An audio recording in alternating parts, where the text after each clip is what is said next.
এরপরে আল্লাহ পাক রব্বুল আলামিন বললেন যে ওয়ালাকিন্নাহু আখলাদা ইলাল আরদ, ওই ব্যক্তিটা দুনিয়ার দিকে অর্থাৎ বাল্লাম বাহুর এই দুনিয়ার দিকে সে ধাবিত হয়ে গেছে, ঝুঁকে গিয়েছে। ওয়াত্তাবা হাওয়াহু, এবং মনে মনে তার নফসের চিন্তা করছে, একবারই তো বদদুয়া করব, কিছু তো টাকা পয়সা মালবানি তো কিছু পকেটে পড়বে, পরবর্তীতে তওবা করে নিলাম, টাকাটা তো চলে আসলো, বড়লোক তো হয়ে গেলাম। দুনিয়া কামাই করার উদ্দেশ্যে নফসের কথা শুনে বাল্লাম বাহুর যখন এই বদদুয়াটা আল্লাহর কাছে করলো, আল্লাহ পাক রব্বুল আলামিন জানিয়ে দেয় ফামাসালুহু কামাসালিল কালব, ওই লোকটা কুকুরের মতো দৃষ্টান্ত হয়ে গেল। চিৎকার মেরে বলেন না নাউযুবিল্লাহ। কুকুরের মাথার উপরে আপনি বোঝা দেন আর বোঝা নাই দেন, কুকুর কিন্তু সব সময় জিহ্বা বের করেই থাকে কি থাকে না, জিহ্বা বের করেই থাকে।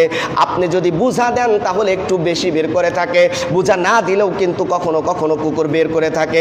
ইন তাহমিল আলাইহি ইয়ালগাস আও তাতরুকুহু ইয়ালগাস, আপনি কুকুরের পিঠের উপরে ভারী বোঝা দেন অথবা নাই দেন, কুকুর কিন্তু তার জিহ্বা বের করে করে সে কিন্তু সব সময় হাঁপাইতে থাকে। এই ঘটনা থেকে যেই শিক্ষাটা নিতে হবে দোস্ত, আপনি আর আমি যেন কোনো ধরনের আলেম উলামা কোরআনওয়ালাদের ইমাম মুয়াজ্জিন যারা আছে তাদের বিরুদ্ধে অবস্থান আমরা যেন না নেই। এখান থেকে আমাদেরকে শিক্ষা নিতে হবে। যদি আমরা শিক্ষা না নিয়ে যদি চলতেই থাকি, আপনি আর বাল্লাম বাউর তো প্রত্যক্ষভাবে একেবারে কুকুরের মতো জিহ্বাটা ঝুলে গেছে, কিন্তু আপনার আর আমার পরোক্ষভাবেও জিহ্বাটা ঝুলে যেতে পারে, এক রোগ থেকে আর এক রোগও হতে পারে। এই ব্যাপারে এই দৃষ্টান্ত কেনটা দিলেন আল্লাহ পাক রব্বুল আলামিন জানান, যালিকা মাসালুল কওমিল্লাযীনা কাযযাবু বিআয়াতিনা। ও নবী, আপনি যে কোরআনের সঠিক কথাগুলো, কোরআনের হক কথাগুলো আপনি আপনার বান্দা আপনার উম্মতদেরকে আপনি জানাইতেছেন, এই বান্দাগুলারা মনে করতে পারে কিছুই হয় না। আপনি তাদের সামনে এই ঘটনা বর্ণনা করেন। এই দৃষ্টান্ত হলো যালিকা মাসালুল কওমিল্লাযীনা কাযযাবু বিআয়াতিনা। কিয়ামত পর্যন্ত যত মানুষ আমার আয়াতকে, আমার নিদর্শন সমূহকে অবিশ্বাস করবে, মিথ্যা প্রতিপন্ন করবে, বিশ্বাস করবে না, এই দৃষ্টান্ত তাদের সকলের জন্যই রয়েছে। ফাকসুসিল কসস, আপনি পূর্ববর্তী বর্তমানের যা আছে সব ঘটনা আপনি তাদের সামনে বর্ণনা করেন। লাআল্লাহুম ইয়াতাফাক্কারুন, যাতে করে তারা যে কোনো কাজ করার আগে চিন্তা ভাবনা করে কাজ করে। নাউযুবিল্লাহ। সম্মানিত হাজিরিন, আপনি আর আমি কথা বলার আগে, যে কোনো কাজ করার আগে, যে কোনো মানুষের বিরুদ্ধে অবস্থান নেওয়ার আগে আপনারা আমার যেন চিন্তা করা লাগে যে আলেম ওলামার বিপক্ষে অবস্থান নিলে কি হয়। এটা কিন্তু আমরা অনেকবার অনেক প্রমাণ পেয়েছি। ইমাম মুয়াজ্জিনদের নবী নাই, নবীর বিরুদ্ধে অবস্থান নেওয়ার কারণে আবু জাহেলের যেই অবস্থা হয়েছে, উতবার যেই অবস্থা হয়েছে, সাইবার যেই অবস্থা হয়েছে, আবু লাহাবের যেই অবস্থা হয়েছে, নবী নাই কিন্তু নবীর পরে নবীদের নাইবেও নবী রয়েছে, নবীদের ওয়ারিস রয়েছে, তাদের বিরুদ্ধে আমাদের অবস্থান নিলেও আমাদেরও অবস্থা তাদের মতোই হবে।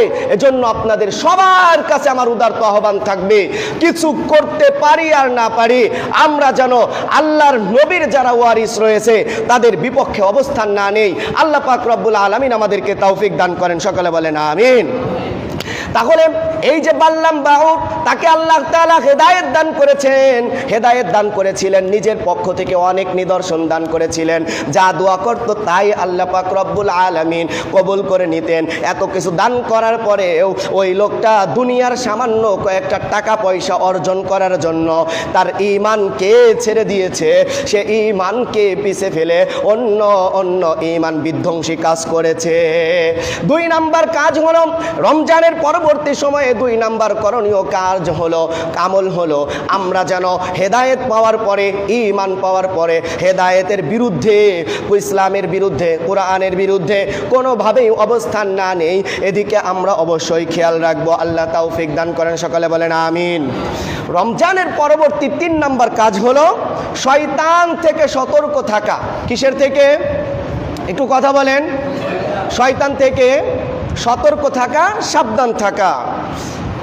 আল্লাহ চাঁদ ওঠার সাথে সাথে শয়তান পুরো 1 মাস জেলখানায় ছিল কি ছিল না? 1 মাস জেলখানায় ছিল। চাঁদ ওঠার সাথে সাথেই অনেকে শয়তানকে কিন্তু অভিনন্দন জানিয়েছে, আহলান সাহলান জানিয়েছে, পটকা বাজিয়ে পটকা ফুটিয়ে, আবার মরে মরে মরে মরে সাউন্ড বক্স এইগুলো বাজায়া বাজায়া অনেককেই কিন্তু তারা স্লোগান দিয়ে দিয়েছে, 1 মাস বন্দি ছিলাম বাজাইতে পারি নাই, আজকে যখন শয়তান ছাড়া পেয়ে গিয়েছে আমরা বাজিয়ে বুঝিয়ে দিলাম যে আমরা শয়তানরা মুক্ত হয়ে গেছি, স্বাধীন হয়ে গিয়েছি। এই শয়তান থেকে আমাদেরকে সতর্ক থাকতে হবে। কেন সতর্ক থাকতে হবে? আল্লাহ পাক রব্বুল আলামিন সূরাতুল ফাতিরের 6 নম্বর আয়াতের মধ্যে আল্লাহ পাক আমাদেরকে ডাক দিয়ে বলে, ইন্নাশ শাইতানা লাকুম আদুউন, যে নিশ্চয়ই শয়তান তোমাদের শত্রু। বলেন তো আমাদের শয়তান আমাদের কি? আরেকটু আসতে বলেন, শয়তান আমাদের বলেছেন কে? আবার বলেন আল্লাহ। তো প্রথমে বললেন যে শয়তান তোমাদের শত্রু, বলেছেন আল্লাহ। এরপরে আল্লাহ তাআলা বলেন ফাত্তাখিযুহু আদুওয়া, তোমরা শয়তানকে তোমাদের শত্রু হিসাবেই গ্রহণ করো। বলেন আপনার শত্রুকে আপনি বন্ধু হিসাবে গ্রহণ করবেন না শত্রু হিসাবে গ্রহণ করবেন? এই যে শয়তান আমাদের শত্রু, আল্লাহর নির্দেশ দিলেন ফাত্তাখিযুহু আদুওয়া, তোমরা তোমাদের এই শত্রুকে শত্রু হিসাবেই গ্রহণ করো। বন্ধু হিসাবে যদি গ্রহণ করো একেবারে কিন্তু তোমাদের অবস্থায় খারাপ হয়ে যাবে। আল্লাহ পাক রব্বুল আলামিন এই কথাটাই পরবর্তীতে বলে, ইন্নামা ইয়াদউ হিজবাহুম, শয়তান তার দলবলকে, শয়তান তার মুরিদদেরকে ডাকে। ইন্নামা ইয়াদউ হিজবাহু, শয়তান তার দলবলকে ডাকে। কেন ডাকে? লিয়াকুনু মিন আসহাবিস সাঈর, যাতে করে তারা জাহান্নামের অধিবাসী হতে পারে। চিৎকার মেরে বলেন না নাউযুবিল্লাহ। এই যে শয়তান থেকে আল্লাহ পাক রব্বুল আলামিন আমাদেরকে যে বেঁচে থাকতে বললেন, সাবধান থাকতে বললেন, শয়তানের সাথে আমাদেরকে পরিচয় করিয়ে দিলেন। শয়তান হলো তোমাদের শত্রু, এই শত্রুকে তোমরা শত্রু হিসাবেই গ্রহণ করো। কেননা শয়তানের কথা শুনে যদি তোমরা কোনো অপকর্ম করে ফেলো, এই অপকর্মটা তোমাকে জাহান্নামে নিয়ে যাওয়ার মতো কারণ হতে পারে। এজন্যই আমরা শয়তান থেকে সাবধান থাকব। আল্লাহ পাক রব্বুল আলামিন এই আয়াতের মাধ্যমে আমাদেরকে বুঝিয়ে দিলেন যে শয়তান চিরস্থায়ী জাহান্নামী। এই জাহান্নামী শয়তান তোমাদেরকেও দল বল ধরে জাহান্নামে নিয়ে যেতে চায়। এই জাহান্নামী দল শয়তানের থেকে যেন আমরা আল্লাহ পাক রব্বুল আলামিন আমাদেরকে হেফাজত করেন, আমরা সকলে বলি আমিন। মুহতারাম হাজিরিন, তাহলে আজকে থেকে আমরা জানলাম শয়তান আমাদের কি? আরেকটু বলেন। তাহলে শত্রুর কাজটা করব, শত্রুকে বন্ধু বানাবো? শত্রুকে আমরা বন্ধু বানাবো না।